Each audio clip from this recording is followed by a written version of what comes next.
Bien, voy a hacer un comentario sobre esta obra de Ezequiel Martínez Estrada que se llama Radiografía de la Pampa, 1933. Es un gran ensayo histórico, literario, también sociológico, filosófico, eh, y este, de gran envergadura y además inclasificable. Yo le pongo todos estos epítetos para calificarlo el libro, pero no entra en un canon en especial. Lo podés leer tanto si te interesa el arte como si te interesa la historia. Pese a que no es un libro histórico, porque para nuestro placer no hace citas sobre libros o textos que confirmen lo que él está diciendo, pero ya hemos leído mucha historia oficial, tradicional, como para que se tome ese trabajo de hacer eso. Ya lo sabemos, ¿no?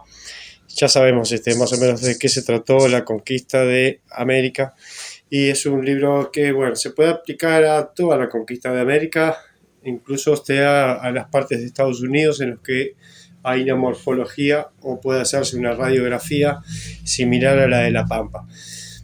Quizás ya no Hernán Cortés en México, la conquista de Perú, donde podemos decir que donde hay una conquista de un gran imperio y hay una cruenta batalla entre españoles y grandes civilizaciones, estas elucubraciones y observaciones que hace Ezequiel Martínez Estrada no se aplican, pero sí lo hacen a territorios inhóspitos, vacíos o con una población indígena nómada o con pocas posibilidades de defensa o sin grandes estructuras civilizatorias que defender. Sin murallas, sin ciudades, sin tampoco una gran mitología o una literatura escrita, que ese es el caso de la población de La Pampa y de la Patagonia Argentina y de la conquista del oeste también en Estados Unidos, sobre todo cuando los indios se repliegan, ¿no? Cuando los indios se repliegan porque no hay nada que conquistar, solamente incinerar unas chozas, ¿no? Y mientras los indios van hacia atrás, luego vuelven hacia el ataque, hacia adelante, pero hay un mundo donde impera el vacío y la geografía y el aislamiento. Y lo que tenemos es, claro, no tenemos ya una estructura agrícola sobre la cual sustentarnos, sino que el conquistador tiene que hacer todo, desde un puente, un dique, desde plantar, desde fracasar por las inclemencias del tiempo. Es una lucha contra la naturaleza y así lo propone Ezequiel Martínez Estrada, donde, claro, pone a los conquistadores que llegan a La Pampa como una enorme aventura de éxitos, pequeños éxitos, pero de enormes fracasos y de amarguras enormes. Y así lo plantea. Pero lo que va a ver en este libro, que es lo que yo detecto, es el nacimiento de una nación o el nacimiento de un nuevo pueblo, con esta mezcla de razas y de etnias, razas y de circunstancias históricas que van a dar postreramente el nacimiento de las naciones, de Argentina y de Uruguay. En este caso, La Pampa es una zona muy amplia que incluye todo el Uruguay, todo Buenos Aires, otras partes de Argentina, y luego tenemos la Patagonia. Luego tenemos también la Pampa húmeda, con la que no hay que confundirla, que esa es un lugar, eso es un lugar en Buenos Aires, que es donde se asentó la oligarquía, que es la tierra más productiva del mundo. Pero lo que va a hacer Martínez Estrada es romper esta línea o hacer un análisis histórico no lineal, no progresivo, ¿no? De pequeños avances hasta que llegamos a la civilización actual. Entonces partimos de una conquista agreste de un territorio, poco a poco vamos implementando la técnica y traemos nuevas ideas hasta que luego nos convertimos en naciones modernas, que es más o menos la manera en que se enseña la historia. Y además, bueno, va a tener una reivindicación de lo propio de América y de la particularidad de América diferenciada de Europa. Realmente este libro te hace notar que no somos para nada una extensión de Europa, sino un pueblo nuevo, ¿no? Una noción nueva que hay que aceptarla como tal y no oponerle una fuerza civilizatoria que es las ideas que vienen después con Sarmiento o en el siglo XIX, en el Uruguay con Varela y todos los países de América Latina lo tuvieron, de civilizar al bárbaro. Él va a recuperar la conciencia del bárbaro como una conciencia propia de nuestra cultura, que todavía vive. Es un análisis, lo que él hace es un análisis de los pueblos y de la profundidad del sentimiento de los pueblos, y no el de un análisis de segmentos de población o de individuos que van poco a poco entrando en una línea de la iluminación. O sea, es un pensador anti-ilustración, nos lleva al camino de la ilustración y antipositivista también. No tiene la mirada de Comte y de todo el positivismo. Claro, de lo que se va a reír, a todo eso lo va a llamar pseudoestructuras, lo va a llamar pseudoestructuras, que son estructuras copiadas de Europa y implementadas en un territorio nuevo que no tiene nada que ver con su origen y que crea lo que se llama una pseudoestructura, que sería, por ejemplo, una división de los tres poderes de Montesquieu en una población que no tiene ni idea ni tiene por qué tenerla de qué es una división de poderes, qué es una división de poderes para eliminar la violencia política y volvernos unas personas que con una gran capacidad racional y argumentativa. Bueno, y cada lucha que se ha hecho contra ello tiene, según Martínez Estrada, un retorno a través de un golpe de realidad. O sea, por más que haya una élite europeizada o europeizante que trate de hacer avanzar la civilización, siempre va a venir la masa popular crecida en otras circunstancias, resentida también con el conquistador, que no va a ser posible nada de eso, de crear, pongamos, una Bélgica en Uruguay o en Argentina o en el Río de la Plata. Eso es interesante desde su perspectiva, que él es un spengleriano nietzscheano, ¿no? Spengler y Nietzsche. Esos son sus fundamentos filosóficos. Y vamos a decir que algunas notas que tomé, que lo puedo hacer sin leer lo que escribí, pero escribí algunas cosas. Tampoco me tomé el trabajo de hacer un artículo de estos, solamente podría ser 15 videos así como estos, porque cada página de este libro es una clase, ¿no? Es un video, más o menos. Es un libro muy, muy, muy rico y que creo que todos en Sudamérica deberíamos leerlo, y todos los países de habla hispana deberíamos tener este libro como un libro de cabecera, que además es pionero de muchísimos libros posteriores. Por ejemplo, la teoría de colonial, muy, muy en boga a partir de Enrique Dassel, pero viene después. Él todavía no lo llamaba teoría de colonial, viene después. También está tomado de esto y muchas otras visiones que tenemos de América, nuestra América. lo primero, entonces, claro, lo que él hace es no negar lo que hay, lo que existe, ¿no? No negar la cultura del indio, del gaucho, del mestizo, del negro, y superponerle a eso una ilustración o un conocimiento que viene de Europa a hacernos viables y quitarnos nuestros elementos bárbaros, que todavía los tenemos, es lo que yo observo en su obra. Los elementos bárbaros están con nosotros y estarán con nosotros todo el tiempo. También lo he pensado en Estados Unidos, que tiene una gran cultura bárbara, ¿no? En pleno siglo XXI, siglo XX, tienen al mismo tiempo que una gran inteligencia moderna, y grandes estructuras modernizadoras, y escritores que escribieron sobre la libertad, la democracia. Tienen en sí, ellos, los norteamericanos, tienen un profundo sentimiento bárbaro que los aleja de los europeos. Y nosotros también lo tenemos. Por eso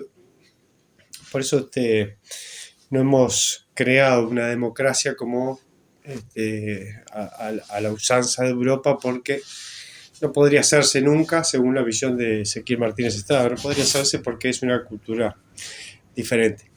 Tenemos que convivir con eso y en una sana relación entre lo europeizante y lo propio del territorio. A su vez, va a decir Ezequiel Martínez Estrada que lo que viene de Europa luego toma un carácter propio de la naturaleza, donde está arraigado y se separa del conquistador y luego termina siendo enemigo del conquistador. Entonces, el europeo no es un europeo. Al cabo de las generaciones se convierte en un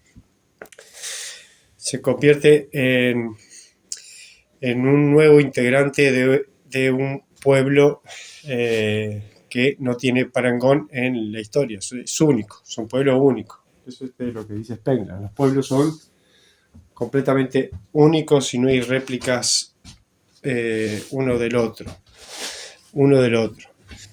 Entonces dice, bueno, alguna idea que me interesó de Ezequiel Martínez Estrada es que dice que el conquistador no tenía delante ningún bien del que apoderarse y ningún imperio que derrotar, simplemente venía a vivir a una llanura en la que había que simplemente trabajar de sol a sol, e incluso retrogradarse en su estado civilizatorio que traía de Europa hacia un punto de regreso, ¿no? De regreso a una vida mucho más primitiva, arcaica y hostil. Menciona casos en los que los perros ya domesticados en Europa se vuelven salvajes cuando los traen, no los pueden controlar. Sucede lo mismo que con el ganado, que empieza a reproducirse por sí mismo y usa la imagen de que el ganado se reproduce tan rápido como se reproduce el césped. Una imagen que me quedó. Entonces, claro, el ganado luego terminaba siendo mucho más amplio que las personas que lo habitaban, y no tenemos claro, y no estábamos en este punto en el que tenemos tejidos y un buen control del ganado y hombres con caballos, sino que el animal termina ganándole al hombre. El animal vence al hombre en la pampa y en la banda oriental. Tal es así que la población animal supera por mucho a la población humana, y a su vez animaliza al ser humano. El ser humano en la pampa se animaliza, el europeo se animaliza. Lejos de traer la ópera o la música de Bach, lo que hizo fue retrotraerse 1000 o 2000 años, ¿no? Hasta ser un pueblo hiper salvaje, muy, muy salvaje.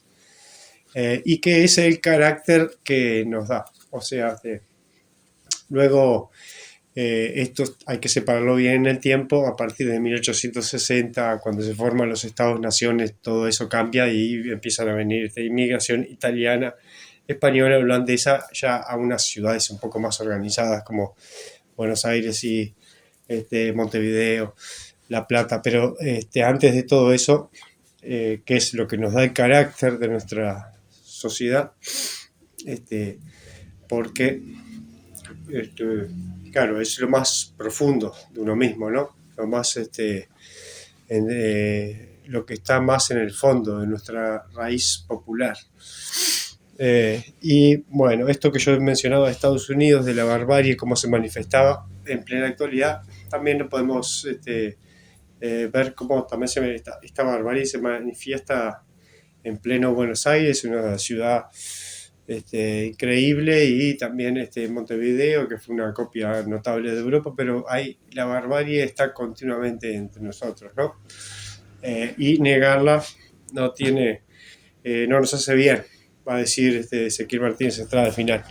Negarla no nos hace bien, sería mejor aceptarla, de que claro, somos hijos, somos parias de Europa, y surgidos a su vez de el adulterio y de los instintos más básicos humanos, que son el de la reproducción, la violación, el sexo, cada reproducirse entre hombres blancos e indias y viceversa, era una constante, y es lo que nos da nuestro carácter mestizo y único. Y ante todo esto siempre hubo ilusionistas, o como Martínez Estrada lo llama, falsificadores. Tuvimos nuestros falsificadores que intentaron crear en esta barbarie una pseudoestructura o una estructura europea que superara ese estado de barbarie y llevara a toda la población por ese camino recto, adoquinado, civilizatorio, lleno de monumentos y de referencias a la alta cultura europea, por el que todos iríamos ahí. Eso lo llama Martínez Estrada una falsificación de nuestra realidad, porque claro, nosotros no somos un pueblo que crea su propia ideología o su destino, sino que somos un pueblo en su mayoría explotado, pero dirigido por una serie de personas que son las que tienen la idea de crear una Estado-nación. Esos son los principales falsificadores, que son los creadores de símbolos. Acá en Uruguay tuvimos el falsificador, gran falsificador fue Blanes, el pintor Blanes, fue uno de los primeros falsificadores. También tuvimos a Varela, que también fue un falsificador. Lo que no quiere decir que esté mal ser un falsificador, lo que no quiere decir que él combata eso, porque son igualmente rasgos de culturas, pero que rasgos de alta cultura que necesarios, pero como sea, están por encima de la estructura real de la sociedad. Sería como crear una constitución, ¿no? La Constitución del Uruguay de 1830 es una falsificación, porque el Uruguay de 1830 es el que describe Ezequiel Martínez Estrada. Es imposible, de primero, una población analfabeta y bestial, que alguien pueda tomarse en serio una constitución, ¿no? Esa es una constitución pseudoestructural creada, digamos, puede ser por Inglaterra y Portugal, pongamos, que fueron los que la escribieron, a imagen y semejanza de lo que habían hecho en otras partes del mundo, pero que no refleja para nada nuestra conciencia. Claro, una constitución surge más tarde en el tiempo, ¿no? Luego de varias guerras civiles, pongamos la Constitución de México después de la Revolución Mexicana, la de 1930, eso no sería una pseudoestructura, ¿no? O por lo menos no se acercaría tanto a una pseudoestructura como estas. De hecho, tuvieron, porque claro, es un caldo de cultivo de muchas cosas por la cual surge algo más auténtico.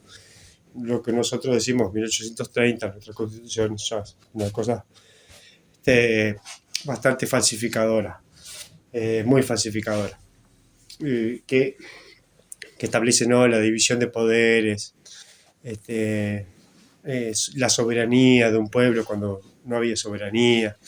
Era siempre una decisión de ver qué potencia extranjera se podía quedar con la banda oriental. Eso en el caso de la banda oriental, que es parte de la Pampa.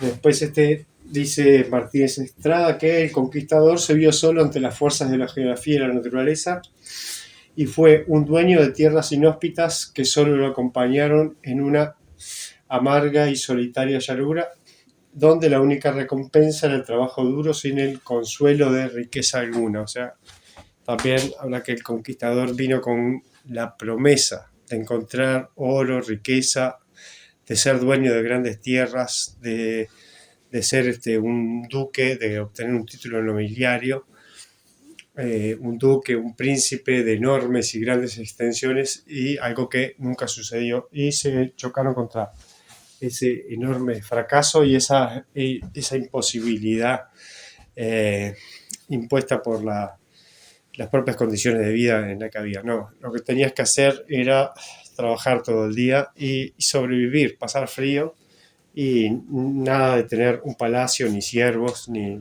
nada por el estilo, ni esclavos. Aparte se rebelaban, hacían lo que las personas hacen, lo que quieren, viven en una libertad propia de un mundo donde no hay autoridad. Es un mundo libre, no está la autoridad. Dice, bueno, llegó el emisario de la corona española y vamos a escucharlo. Claro, no es así. Luego, bueno, menciona el pueblo europeo como cuando llegó tuvo que mezclarse con los originarios, los pueblos originarios. Él lo llama, me gusta la palabra de él, porque la palabra pueblos originarios es moderna. Bueno, la población indígena del momento tuvo que utilizarla para aprender a sobrevivir, porque los únicos que sabían sobrevivir acá eran ellos, no los europeos que vinieron. Los europeos no tenían ni idea de cómo sobrevivir acá. No sabían ni cómo hacer una choza, cómo hacer una casa que no se derrumbara, ni nada por el estilo. Tuvieron entonces claro, estuvieron mezclados, unidos en un mismo lugar y aprendiendo. Luego de esta aprensión, el hombre blanco siempre utilizó, luego de sentirse fuerte, el exterminio o la matanza, que no fue total, del indio o del negro que lo había ayudado. Esa es una particularidad que tiene el pueblo europeo. Y también lo hicieron en Estados Unidos, de ser recibidos, de tener hospitalidad, y luego de que ya no necesitan más, los masacran, ¿no?